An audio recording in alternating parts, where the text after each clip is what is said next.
can make it look like you did anything, like we can fake all your trades. And I'm like, wait, what? I heard my mom on the phone with my uncle saying like, yeah, social media and the internet, it's got all my kids crazy. Like they all think they're going to become millionaires online. And she would tell her friends like, I think my son is depressed. He's literally in his room all day long. So I ended up getting my first payout of $4,600. And I finally did something that I had been dreaming of, which was I took my family out to dinner. Having this next level of accountability where everything that goes wrong will be my fault so I can grow from it is what allowed me to cross the bridge of being a struggling trader to being a profitable trader. A couple months later, I ended up getting funded again. Within 2 months, I cashed out $70,000. You know, I was journaling every single step of it to figure out how I could be as precise of a trader as I could possibly be. Because I think the precision in the markets is what really allows you to take things to the next level. It was August 23rd, 24th, and 25th, where I put in 5K in an account, and I ended up turning that 5K to 17K, 17K to 40K, and then 40K to 130K by day 3. And before anybody says this is fake, I did this live on YouTube. The ability to actually execute is what separates traders from gurus. I've seen some huge people sell courses, blah, blah, but when they actually step on the charts, they don't know shit. I've achieved great success, but I achieved insane success due to the fact that All right, folks, here we are on Trading Up. We've got Ali Trades in the house all the way over there in Miami, Florida. Welcome to the show, Ali. Thank you, man. Thank you for having me. Well, look, I know we're in for a treat here because this guy is not just some average trader. He's young, but he's very aggressive. So if you're looking for an aggressive trader interview, then this is the one for you. I mean, what have we just talked about? You flipped 5K to 131 recently, and you did last month, I think you said 5K to 40K. So you're an account flipper. That's what your passion is. And we're going to find out how you got into that, how it all started. So let's start off with that. What was your journey into trading? So my journey into trading was, I was 17. I was broke. All I had were some funds I saved up on the side from video editing. I used to edit videos, and essentially I was just looking for new ways to make money. So I used to run track. I was like a very, very big athlete. And back then, one day I was at like this private track training, and somebody pulls up like in a fresh Benz, a young guy who's 21 years old, I believe. And he tells me, oh, I do trading. Let me get you signed up. And so I'm hooked. I'm like, yo, okay, this sounds fire. And I already had another editor friend who had introduced me to trading. He had told me he was making like $4,000 a month. You know, at that time, I'm thinking, oh my God, I can open thousands of FIFA packs with this money, because that's all I was doing. I was hooked on FIFA and I was playing sports. And so I was sold. The guy gives me a call later that night. He's like, hey, you know what? Let me get you signed up with my mentor. We trade together every day. We all make money. It's like, it's $250 a month. You refer 2 people and now you don't need to pay. Now anyone else who's referred, you're making money on it. And I was like, wait a second.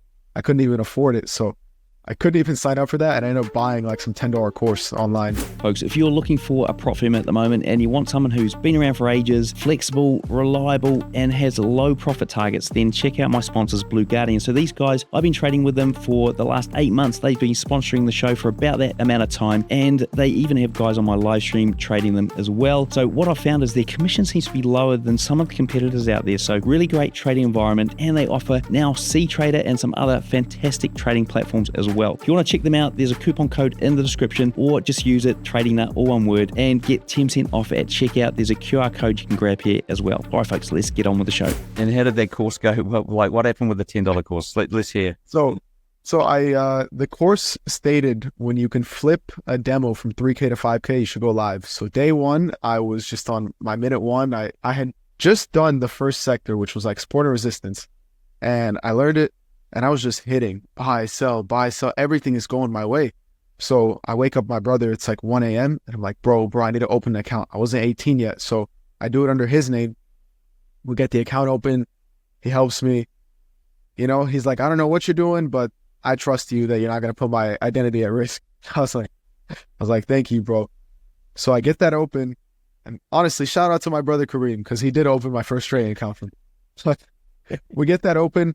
I have $3,000. I put them all in the account. I remember the first day I trade, I'm floating $2,000. Like, this is going in well. Profit. Yes, in profit. So my account equity is floating now $5,000, right? And I go to the mall. I'm with one of my friends, and I buy some fresh gray Balenciagas. I still have them with me. And I go home, whatever. I'm like through the roof, right? The trade's floating. I'm doing great. And I go to shower. I didn't even shower, man. I literally just ended up just using the bathroom real quick, wash my hands, come back, and my screen is red. And I was so many lots deep. I think maybe in profit, I was only up 8 pips at the time. Like, I wasn't even a good trade. All I did was guess my lot sizes when I was hitting buy. I was like, hey, you know what, 3.6, this is cool. And I started hitting and hitting and hitting until I couldn't open anymore. And then out of nowhere, you know, the numbers on the top right start going red. I'm getting margin called. I don't even know what it is. And all my trades end up closing out. I think I went from 3K that day to like 927. And then the next 2 days, like, I purchased some random signals and ended up blowing the rest of the account. Damn. Okay. So were you even trading this $10 strategy, or was it just literally at that point you were just getting? I mean, I just thought I was gifted. Like, when, you know, because I did the demo so quickly, I was like, oh, you know what? Nah, this was my natural calling. I found trading for a reason. I'm gifted, and I'm gonna keep crushing this. Oh, that was my whole idea behind it. Yeah. Or the 1 day experience. Yeah. So what happens from there? Like, you know, you got no money, you're basically back at ground zero. How do you build yourself up again? So I just kept, luckily my brother Muhammad was a businessman. And so he had like a lot of people who needed video editing work done. So he would always send them my way. And he would tell me like, hey, you should charge this guy this much. You should charge. So I was making like $600-700 on a 15-second animated video, which, you know, took me a couple hours to make, but it was great money. Like I said, I was 17 and that was my source of income. So I was making, you know, roughly 1,500 on a week where I had work, but I didn't have work every week. So each month I was making like 2 to 3K at the time. That was going great. And I just kept loading it into accounts and try to, you know, flip them. And at the time I was just blowing them. And were you using like a strategy at that point, or were you just I mean, I was gifted still? No, at that point I was humbled. I was trying to learn. There was like this like random group I joined, and I was like studying with them. And then I ended up buying a course. I bought Daniel Savage's course, if you know who that is. Yeah, Daniel, yeah. Yeah, so I bought that course. Honestly, that course gave me my first ever profitable month. I'll say that. It was October, I believe, 2021. I was 17-8. I only traded GJ. So I had that. And my boy Lucas, who I went to high school with, actually was trading. So he taught me a little bit as well. And, you know, I was doing like the whole retail, the fibs, the pullbacks. It worked for a month. And then afterwards, it just didn't for me. And boom, everything down the drain again. I'm broke again. All right. So okay. So work for a month. You had some success. Yeah. What happened then? At that point, I started learning about smart money and order blocks and, you know, just that style of trading. And that started to really help me. So at this point, you know, about 18 years old, I'm in my first semester of college and I'm trying to trade and I'm trying to run track at college. And I'm going to school, I'm at track practice, and I'm just constantly checking my phone, like, oh, how's my gold trade doing? Anyways, I ended up encountering a really bad hamstring injury, which was recurring for me. And so I decided, hey, you know what? I'm going to give myself 1 semester off, and I'm going to see where this goes. And during that time where I was dropping out of school, I ended up getting funded. So I get funded, I drop out of school, and it gets to that January, right? So now we're talking January 2022. And I have $67 in my bank. And there's a course I was trying to get that cost $265. So I called my mom. My mom at the time was in Egypt. And I said, hey, Mom, you know what? I know you don't like this trading stuff. There's one last course I want to buy. I'm going to get to work. If this doesn't work, I promise you I'm going back to school and I'm going to go get my degree and everything. She goes, okay. She sends me $200. I purchased that course. I do a little bit of it. And it starts going well. And then from there, I start journaling everything, documenting every single trade. I was sitting on the charts for hours a day. I mean, just trying to figure out, why did price reach from point A to point B? I mean, it got to the point where I remember this so well. Like, I heard my mom on the phone with my uncle saying like, yeah, social media and the internet, it's got all my kids crazy. Like, they all think they're going to become millionaires online, blah, blah, blah, this and that. And she would tell her friends like, I think my son is depressed. He's literally in his room all day long. And she just, I mean, I knew I was misunderstood, but I knew it was for a reason. I knew that the success had to come. So I was just grinding, man. I mean, there were times the most I've ever done, and it was consistently, would be like 3 days in a row where I wouldn't sleep, or like sometimes I'd be like, yo, hold on, I haven't ate in how long? And I'd be like, oh my God, it's been like 2 days. And then at that point, your hunger starts to catch up, and you realize how hungry you are. But that's how committed I was, bro. Like nothing was going to stop me from reaching that next level. Well, okay, so that's incredible. Sorry, carry on. No, yeah. So I on that funded account, I ended up getting my first payout. It was that March of 2022, right before my sister's wedding. So I ended up getting my first payout of $4,600. And I remember I was ecstatic, and I finally did something that I had been dreaming of, which was I took my family out to dinner for the first time. And it was, bro, the greatest feeling ever. And I was like, okay, what I'm feeling today, we have to find a way to do this on larger scales and keep bringing this type of feeling to myself. You know, in those moments, I feel like I'm doing what I'm meant to do. What did your mum say when you took them out to dinner? Oh, my parents were through the roof. I mean, my mom was happy, but I could tell my dad especially. It's things like that where my dad starts to feel like his children are becoming men, like his boys are becoming men, and he was very impressed. And they started to be like, okay, you know, maybe this isn't some Ponzi scheme that my son is part of. Maybe it's something real. Yeah. But they still weren't fully convinced. I'll say that. So you got 4,600, and then what happened? How did you get, how did you go on from there to make sure it wasn't just a one-off thing? So at the time, I ended up buying some crypto. I ended up investing some money with my brother, and I ended up just trading on my own. So then at this point, I managed to get myself to a $10,000 live account. And I remember, like, I didn't even understand that people on live accounts don't always just trade 1% risk, but I was trading 1% risk. I was smashing it. I would trade buy limits, sell limits only. And I was hitting like 1 to 6, 1 to 7, 1 to 8 risk rewards. Like my risk rewards are always, in my opinion, unmatched. Like, so I was consistently doing 30 to 40% a month on my 10K account. So that account started to grow, but I always rebalanced it to 10K. Like I would always withdraw my 3K or my 4K and then go back to there. So I did that consistently for about 5 or 6 months. And then I ended up remembering, well, actually somebody tried to sell me a mentorship. They were like, yeah, you know what? Like you'll be one of us and da-da-da-da-da. And I remember I had spoken to James Storms at the FX Summit. And I remember he said he did mentorship. So before I signed up with this random guy, I decided to hit up James again. Like, hey, do you still do mentorship? He's like, yeah. And I started looking into him. I actually watched his podcast with you when he's talking about the US 30 cells and how, he was talking about all that stuff. And I was like, wow, this guy knows how to trade fundamentals. This might be really important to know because I didn't. I was staying away from them. So I signed up with James. We do a couple one-on-ones. I fly out to New York for an in-person class, start studying with him, learning fundamentals.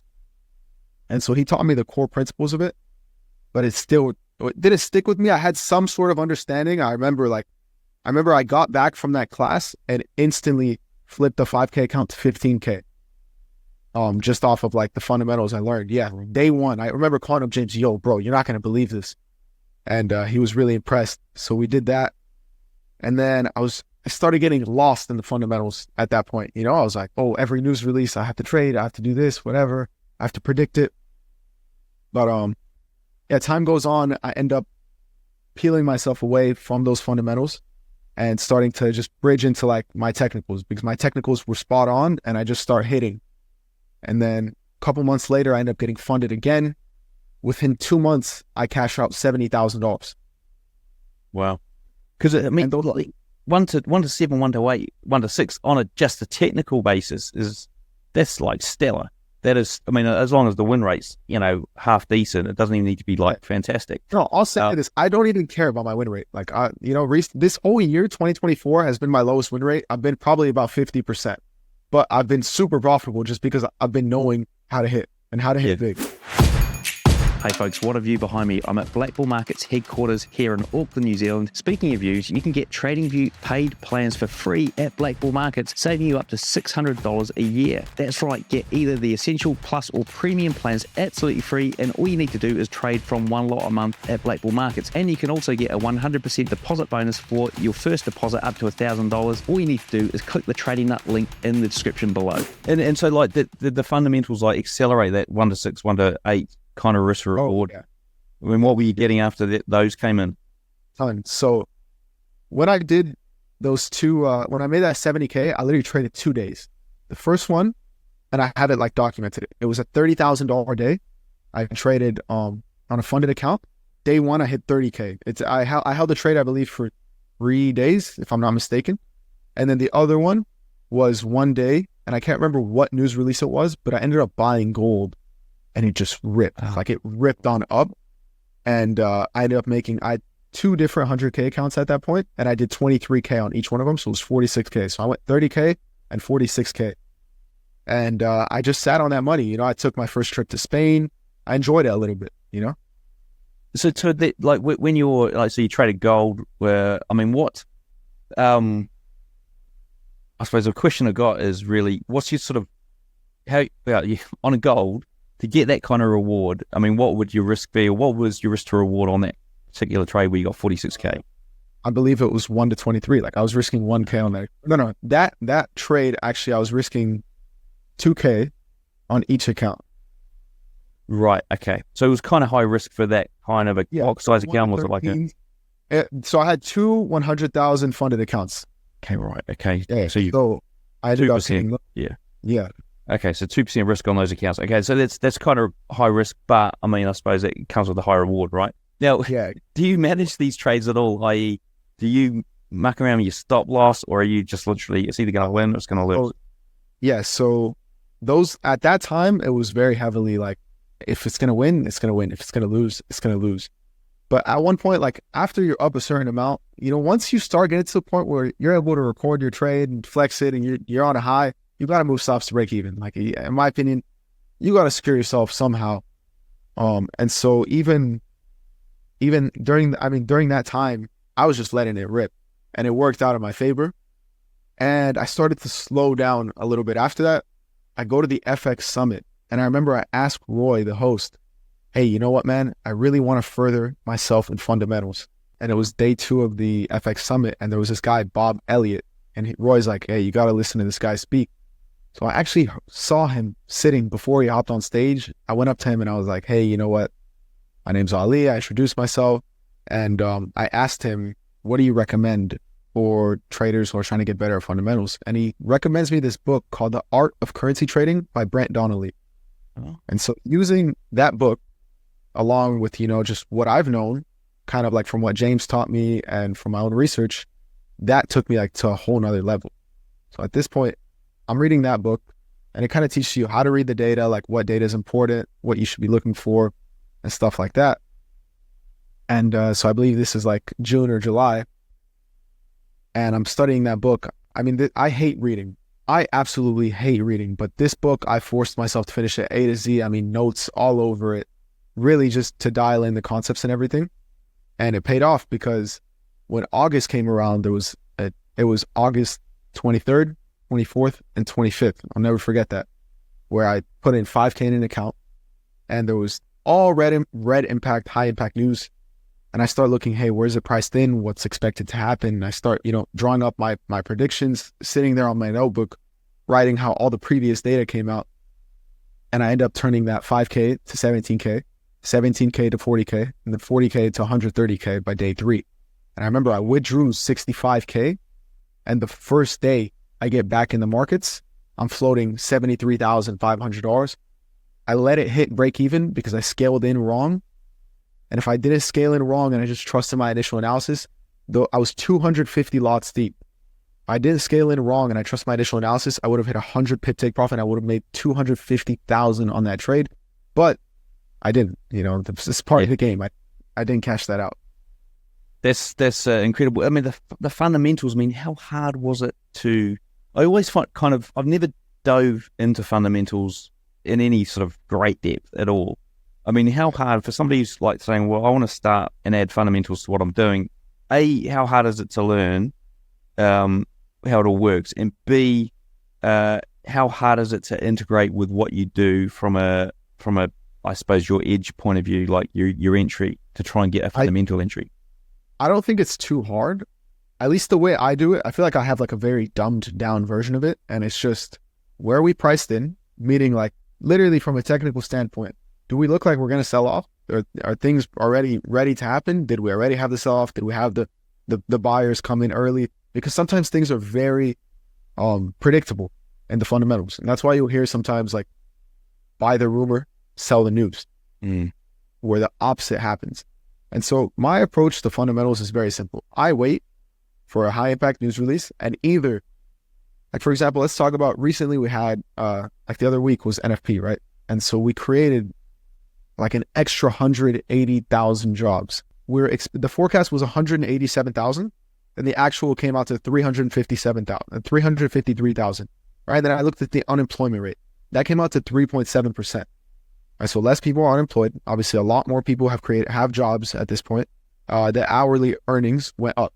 This is all signaling to me that we had a strong economy. So at that point, okay, if the economy is getting stronger, we're going to have a hawkish pair, a hawkish dollar, because then all the tightening that we've done isn't necessarily effective. Like that's the way I was viewing it, right? And then when it came to CPI coming out, and I have literally a video saying like, hey guys, I'm trading CPI. This is me before the trade, and you can watch me just rip like it was like $11,000 in seconds, like that. And so you'll see it was CPI, and inflation was expecting to come down. But I'm looking at it, I'm like, okay, well, even on Monday that week, on February 5th, our services PMI came out positive. It came out like, so the economy is still expanding. Everything is expanding. If everything is expanding, why would CPI come out negative? Why would we be looking to reach 2.9%? I don't know. To me, it seemed off. And then I look at where we priced in. I find, hey, you know what? We're in a really good order block or demand zone. You know, I believe order blocks are really just supply and demand. So I'm like, hey, we're in a really good order block here. I get my lower time frame confirmation. I end up buying. And as I say, like I record it, I document it. And I was right. I predicted that one correctly. So it's not always that I enter before the news, but when I feel like we have enough pre-existing data throughout the week, through the recent news events, then I'm like, okay, this makes sense to enter before. Other times though, for example, we had some CAD news earlier this week, and it ended up smashing like a 1 to 4.5 just simply off of reading it. And it was CAD CPI. So I look at it, okay, I didn't know what it was going to release as, but I waited for it to come out. So then I see CAD CPI comes out at 0.0%. I see we have the median CPI at 3.3%, and I see we have the trim CPI at 3.4%. All of these are beating the forecast, which meaning like it's doing better. So if the economy is doing better, we should see a bearish CAD, right? So then at this point, I was on USD CAD, I believe it was, or was NZD CAD. So I knew it was going to sell, because if this is bearish and it's the second pair, it's going to go up, or it's going to, let me restate that one. It's going to go down. Yeah, it's going to go. Sorry, I lost myself there for a sec. I was like trying to pull up the trade. I don't know if you mind if I like show this type of stuff. Yeah. I mean, like, we could do it as a strategy video at the end if you want. Oh, that would be awesome. Like, yeah, because that's what we usually do. It's a little sort of 10-minute clip at the end. Yeah. That'll be okay, so we'll do that at the end. We'll edit this bit out. So do you want to just sort of say that again so that you get it right? It's just so that the CAD for it. Yeah. Yeah, just so we don't have like people in the comments going, "Oh, you said this," and it, you know. Yeah. I'm just trying to I want to see my signal to make sure like I can just dial it in my brain, you know. Where to go? I remember that was a banger trade. I've been smashing it on fundamentals. Oh, okay. So then it would go, yeah. CAD is the second pair. It's going bearish, which means NZD CAD should go bullish. So CAD was weak. CAD was weak. NZ, yeah. Am I saying that right? I don't know why. I've got no idea, because I always struggle with the fundamentals. That's where I struggle. Anyway, all right, let me just say that last part. So since CAD CPI came out under expectations, I waited just for I literally said, like in my signal room, I was like XXX CAD buys. And so I was just waiting for the right confirmation on any of them. And then it was NZD CAD. I end up popping in just like off my strategy. I see, hey, it retested like this level twice, boom, little breakout. And I scalped this. And literally like the precision I've been having in my trades has been insane recently. And I think it's just because I've been making more YouTube breakdowns. And those breakdowns teach me like when I'm recording and I'm analyzing my trade, whether it's a win or a loss, I'm learning so much from it that I'm just becoming a better trader day in, day out, you know? Wow. Yeah, it makes sense. It makes a lot of sense. I mean, just teaching other people usually helps the teacher in some instances more than the actual student because you're the one executing it as well. Now, I mean, it's like these numbers are huge, right? So for somebody who is going like, okay, well, I want to try flip a 5K account. I mean, what kind of things need to be in place for you to even start to consider that kind of approach? I think definitely having the fundamental bias is already, because think of it like this. If you have your fundamental bias, you've already eliminated whether you're going to buy or sell. You know your direction. So that's already cleared out so much confusion in the market. And then it's just about finding where am I going to buy from, where am I going to sell from, and having the patience. So you always want to trade with volume. That's why I wait for these high impact news releases, because I've seen some of the best setups occur with no volume and they hit stop loss. And I've seen a decent setup occur, but it's at a time where we have volume and I smash take profit, you know? So that's one thing, like just through the years I've learned is when you have the high volume, that's when you hit it. It's the one thing in common with all my big days is there was some crazy volume that influxed the market. And everybody wants to act like I'm saying, hey, I do this every single day. No, I trade very aggressively 2 or 3 days, you know, if that in the month. And then other days I'm more lax. I'm taking, you know, scalps in between. But when I'm ready to put my money on the line, I mean, I'm ready to put 20, 30% of my account on the line and then gain, you know, this 400% return on my account. So the like with news, and this sort of springs to mind for me, so that you get that the spread widening, and you know some brokers and what have you say you can't trade news, or they don't like you trading news, or I mean, how do you sort of deal with, I suppose, more the spread issue whereby you get these, you know, huge spreads and it can get you in at a crappy price. It can even stop you out when you sort of like just by doing what weird stuff. I mean, how does that work for you?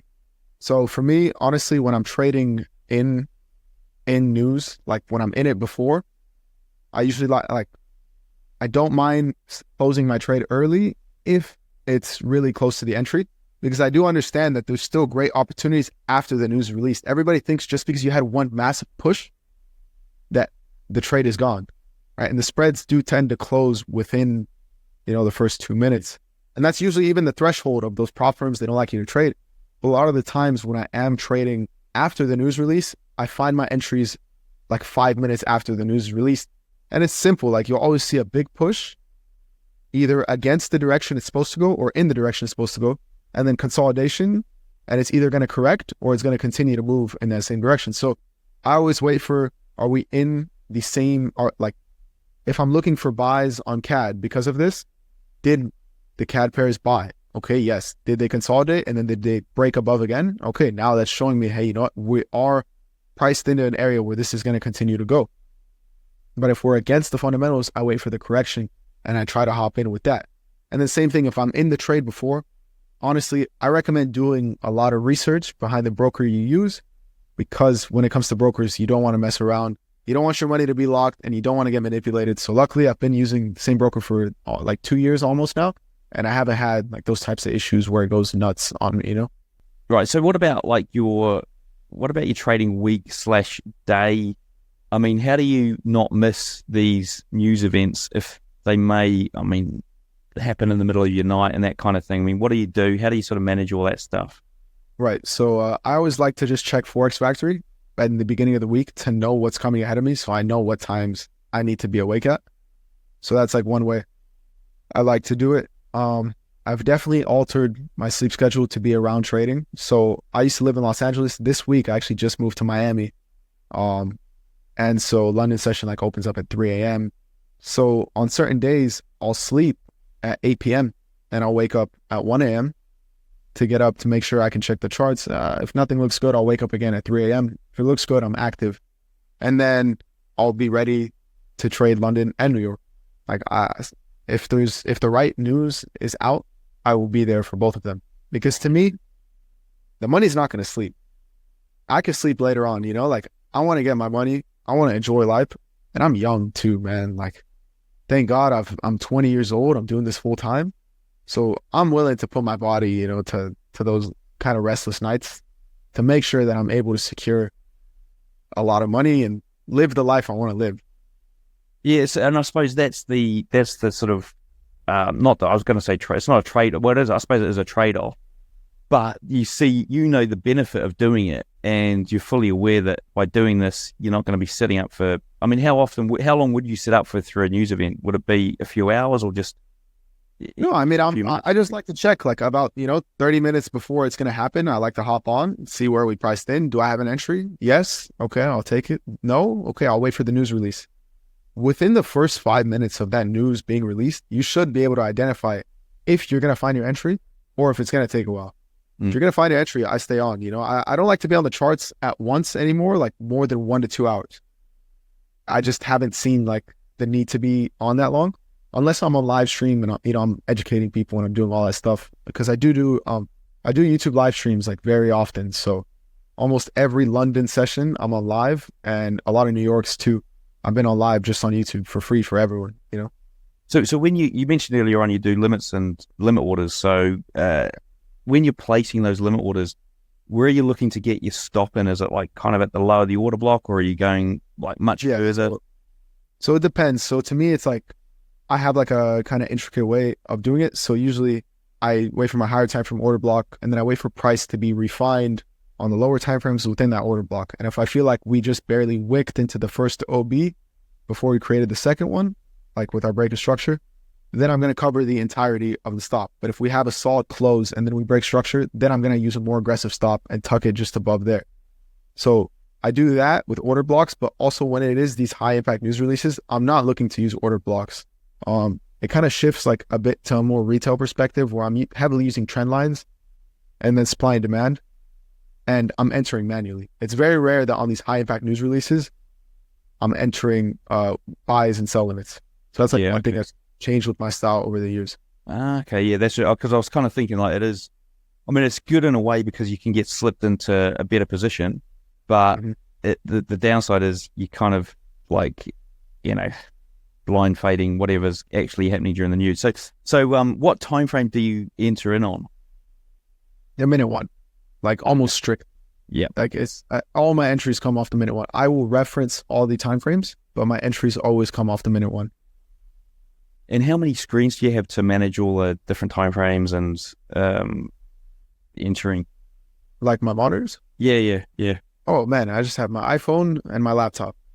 Okay, so you're sort of one of these guys that flips around, you know, the 5 minute closes, I'm going to look at the 5 minute, 15 closes, I'm look at 15. Exactly. Right, okay, and then... And then I look at every single pair. I look at all the major crosses. I have 27 pairs that I'm actively monitoring, and it's because if there's 27 of them, all I need is one. All I need is one of them to look good. Which one of them looks the best for today? And I'm going to trade that one. So this is where I get like confused in terms of how on earth do you actually do it, because 27 pairs... Right, so you obviously got news that's going to affect. Let's say there's a CAD, so you've got let's say 4 or 5 CAD pairs that you could potentially be trading. Some of them going in the different direction, i.e., US dollar CAD versus versus CAD JPY. So how do you go through all the time frames and all the pairs to find the best setup so that it's not like super confusing? Because I'm guessing multiple timeframes, multiple pairs, only 2 monitors. It seems like the impossible task. How do you do it?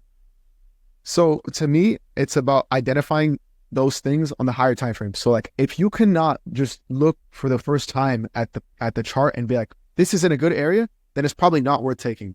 Another thing is I like to couple certain pairs with certain sessions. So like if I'm going to trade Tokyo session, I'm going to be looking at the Australian pairs and the Japanese yen pairs. And then if I'm going to trade London, I'm looking at the Euro pairs, the GBP pairs. If I'm trading New York, I'm looking at the US pairs and the CAD pairs. So like I like to couple each session with its currency, you know? And just so for people out there who, you know, hearing this for the first time and thinking, how do you even remember all this stuff? I mean, how do you remember it? I think it's just muscle memory at this point. I started out having the notebook, writing everything down, and just through time, it becomes your life. It's like, how do you remember to walk? It just becomes your life. So, okay, then that makes perfect sense. Now, one question I have just remembered to ask, which I forgot to before, which was around that book you mentioned around fundamentals. Like, if somebody was to pick that book up, read through it, try and study it. I mean, what do you think the percentage chance of the average human being? What was the percentage chance of them actually walking away with a very good understanding of how fundamentals work after reading that book? Strictly out of that book, I'd say it's a 50-50. Right. Okay. I think if you read that book and you do, your due diligence, your research, and you start applying the factors with the charts and you start really studying all the data. So I believe if you do your due diligence on the charts and you really apply yourself with it, then that's when you make the bridge, right? It's like everybody can learn trading, but not everybody's going to be profitable. It's just the reality of it. Now let's dive back into the time when you were actually just doing purely technicals.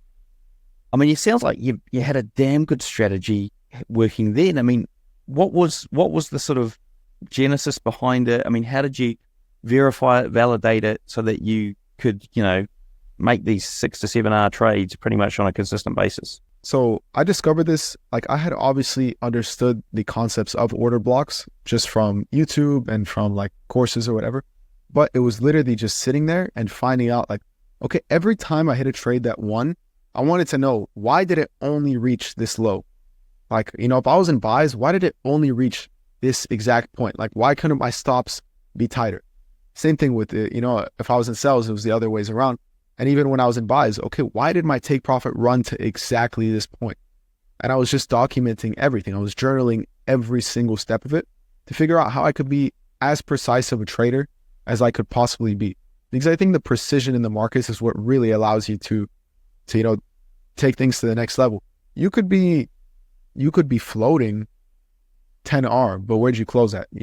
Nobody cares about how many blues you put on your screen. They care about where you closed, how much you actually profited. The ability to actually execute is what separates traders from gurus. Honestly, anybody can teach this skill, anybody, but who can show up day in and day out and truly execute when time is there? I've seen some huge people sell courses, blah, blah, but when they actually step on the charts, they don't know shit because it's a different game. Yeah, there's definitely that bridge between the back test and, knowing the strategy works, but then actually executing it flawlessly, it is a big leap. Now, I do want to ask the question around, you said there, you were like trying to work out, okay, why did price stop there at my take profit, or why did it go there and then never go any further on the stop loss sort of side? Because I've tried to do that before, right? Where I go, okay, why did it go there this time? But last time it didn't go that far. And then this time it's like, it seems to be inconsistent. How were you able to actually cut? Because I'll be honest, I've never really come up with a way to go, this always works. It always does this. How did you manage to come up with something or discover something that gave you the confidence that it was always going to get to this point? Right. So to me, it was about it was in those breakdowns and journals that I was doing. And I mean, like, it would get to a point where I would be in bed and I'd wake up in the middle of the night, like, oh my God, I need to write this down because I just had another thought, that just went through my mind of, hey, how can we make this work out a little better? So it was the idea of, okay, I knew obviously order blocks were for my entries.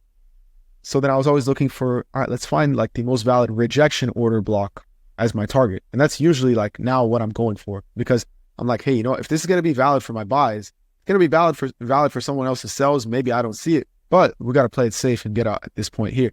A lot of the times targeting my exact entry model as an exit model is what, has allowed me to get out of there. And then other things, like recently I've started to notice, imbalances in the market.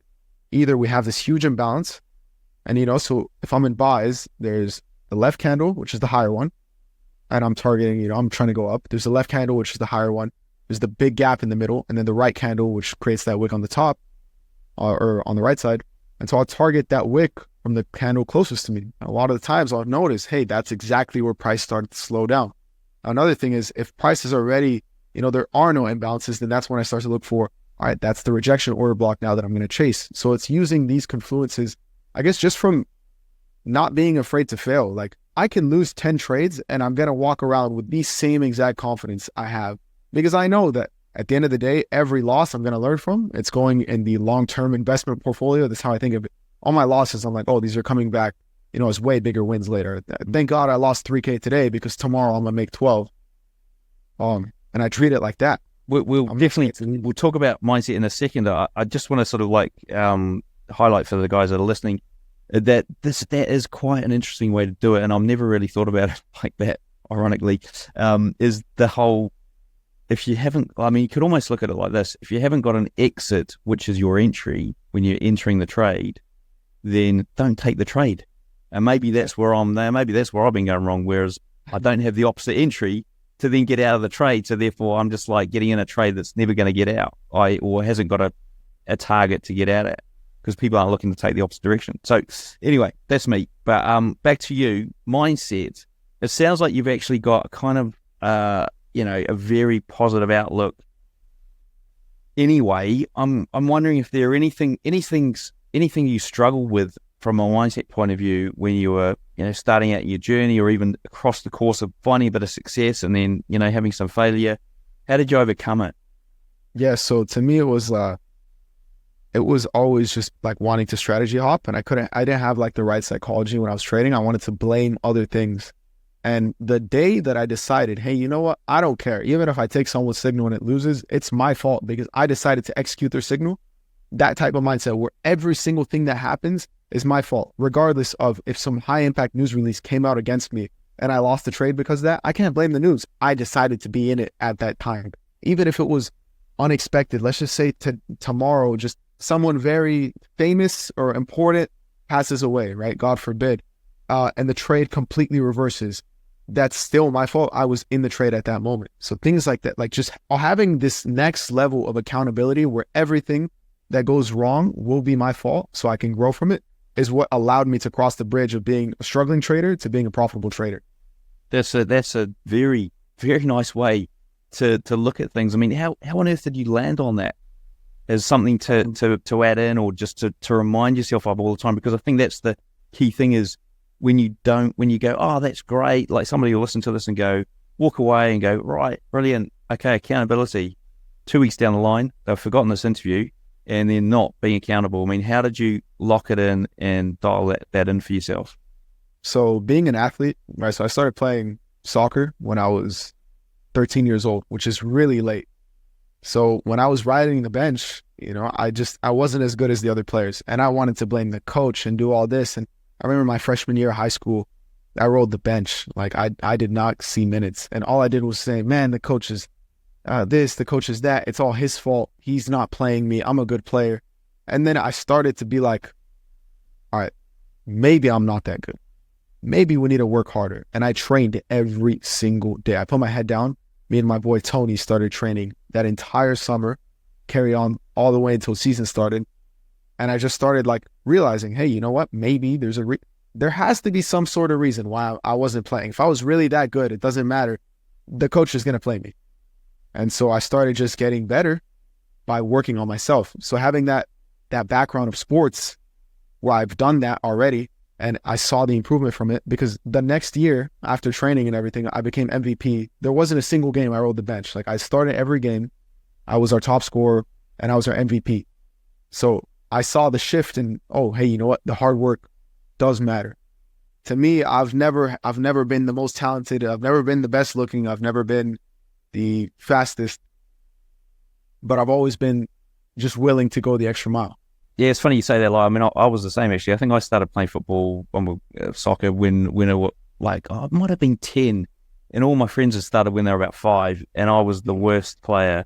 And I actually made it in. I ended up getting into the rep team years later, which was like representing the sort of region. I mean, damn it, I got MVP last year, and I'm knocking on the door of 50 here. So there you go. Now, and it wasn't my first MVP either. Right.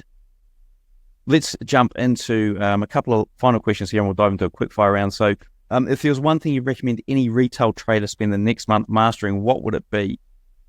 Fundamental analysis. Okay, cool.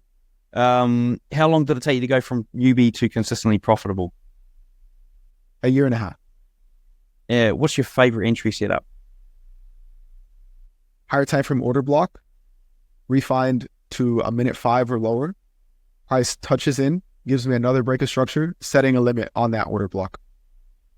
What about strategies to exit and manage trades? Finding either the most valid imbalance in the market to target, or finding the rejection order block if there is no imbalance. Do you have a recommended trading book or resource? I would say 100% the Art of Currency Trading by Brent Donnelly. Do you want to walk us through your worst ever trade? My worst ever trade was that the one you mentioned already? No, like my biggest ever loss, it was actually $30,000. Yeah. No, I was in Spain and I was on vacation with my brother, and I was trying to do like an account flip. And so this was like one of my bigger account flips. I started out really strong. I started out like up 20K, and then I lost 30K in a trade. So that was my biggest ever loss in one trade. Yeah, just on that, before we wrap the whole show up here, like, you know, for somebody to, I mean, you must have had a massive shift in your mind around, you know, when you're talking about a $30,000 loss. I mean, how do you get that shift in your mind? Is it just the numbers get so big you don't really, at 30,000 seems like, yeah, you get used to it. So it becomes like a $300 loss or whatever, or even a $30 loss if you've got no money. What was the big shift for you, like when that sort of money became like irrelevant? It was definitely when I flipped 5K to 130K, because at that point I had been hit up by certain people in this industry who were like, hey man, like come work with me and I'm going to promote you and I can make it look like you did anything, like we can fake all your trades. And I'm like, wait, what? You know, I didn't even know the site existed. And then my literal response to that was flipping 5K to 130K. And before anybody says this is fake, we have all the documentation on my Instagram. And we also, further than that, I did this live on YouTube. Like everybody, I literally put my phone on the screen so everybody could see it. I remember I like loaded up Zoom and I shared my phone screen onto it, and you could see me floating every single trade. You could watch me enter the trades, and you could see the entire journey there. And it's not something that I do every single day, but when I do it, I make sure it's public and I make sure it's big. So even if you go to my Instagram, you're going to see I have a section called receipts where I explicitly point out, hey, I'm looking for this. I'm going to do this. And I'll show myself in the trade before this news happens or something. And it's like, to me, I'm willing to go that extra mile because I know every single step of me is real. And that's shout out to James Storms, because he's the one who always told me, like, keep everything authentic, keep it real with the people, never look to create a bigger source of income than you're trading. He's like, and I even saw, he just posted on a story the other day. He said he tried creating a couple businesses to help him supplement money outside of trading. And he's like, he just got screwed over. He's like, trading is 100% you. You either know how to do it or not. If you know how to trade, nobody can take it. I can go broke tomorrow and I know I will be right back on top. I mean, thank God I'm 20 years old. I just bought my first Rolex. This is a day-date presidential. I just got my first apartment in Miami. And, you know, I'm living a life that I couldn't even have dreamed of. To think about it, where 37 months ago, exactly, I had $67 in my bank. Now, you know, we've touched multiple six figures. I'm living on my own. I'm driving a Mercedes S-Class EQS, and you know, I have a Rolex and all these things. It's a blessing. I went from not being able to purchase birthday gifts for my families to being, you know, to being the one that everyone's waiting for what gift they got them. So I thank God for everything, you know. So just finishing the show up here. I mean, if you were to say, like, you know, because it is a phenomenal rise, and to be honest, mate, I didn't even know that you had achieved all this stuff before we met. And my impression, based on the social media stuff I saw, was completely different. So it's crazy how, I don't know why, but it just was, but it was a few weeks ago, so it's a little bit fuzzy. Anyway, how would you what steps would you say, like, to somebody listening to this and they've listened all the way to the end? Hey, if you want to do this in 37 months, here's what I recommend. What would those steps be? I would recommend being real with yourself, being accountable, and being ready to take the risk. You know, I believe I've became this successful, and I'm not saying I'm successful yet. I believe I still have a whole journey to go to, but I believe I've reached this point and all the points that I will continue to reach because I'm willing to lose. Because no matter how many times I fall down, I'm willing to get back up. You have to have that mindset of fall down 7 times, get up 8. Fall down 20 times, get up 21. And there is no such thing as a reset. You keep going, guys. If you dug yourself in the hole, you don't just reset on life. You know, there's no reset. Come back up. Oftentimes, I think about it. I'm like, hey, this isn't GTA. As much as trading is starting to make life feel like GTA, it's not GTA. If you screw stuff up, you have one life. It's a lot harder to come back. You don't just respawn. So make sure that you're living a life that you don't screw up and that you set yourself to where your kids are going to be at a crazy level, where your family is going to be blessed for generations, and that you can create something bigger than yourself. You know, even one thing I really want to say is I've achieved great success, but I achieved insane success in in comparison of what I've achieved, due to the fact that I've always wanted to help out. Everything I've done, I started to give back. So me and my buddies would like start to create, every major holiday or something, we'd go, I'd buy hundreds of pounds of chicken and rice and all this stuff, and we'd prepare foods for homeless people. Or I have stuff set up back home in Egypt where I'm creating paying college tuitions for people and stuff like that, or feeding homeless people. Because you guys have to understand, a lot of people don't have it as blessed as we do. And if you're in a position where you can finally help these people, I swear to God, like, God will return this infinitely greater to you. And I'm not doing it to receive anything back. I'm doing this because I know these people need it. Awesome. That's a great way to end the show. And before we wrap up, what's the best way for traders to get hold of you? Instagram or my Discord. Honestly, the free Discord is like where I've been most active. And my Instagram DMs, I do my best to respond to everyone. There are a ton of DMs, but Discord, I think, is definitely the way to get a hold of me. Brilliant. Well, look, big thank you to Ali for sharing with us today. Everything we've discussed here will be in a link below this video or in the podcast description. So go and click that, or if you're over there on Trading Nut, just search for Ali in the search box and you'll find him over there. Until next time, wish all my listeners trading happiness and success.